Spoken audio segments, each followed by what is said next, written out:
forgot. 1 second.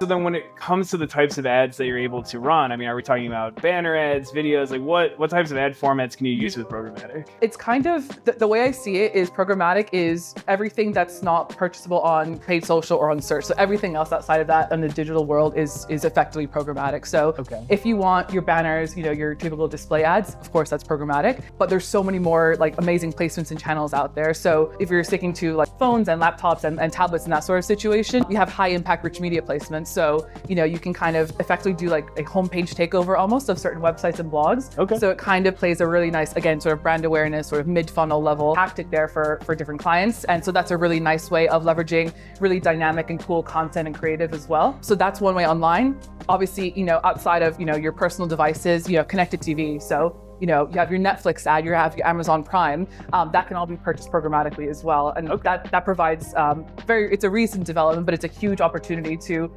reach audiences that you normally would have never been able to tap into because they were closed off for a while. So those streaming services are also available to purchase programmatically, which is really, really great. And we've been running a lot of that in the US and Canada. So in the North American market, it's huge and up and coming business. And of course, you have out of home. So you have placements, digital billboards. It's not restricted to that as well. For example, when you go to a gym and you see those figures there, that's programmatically bought.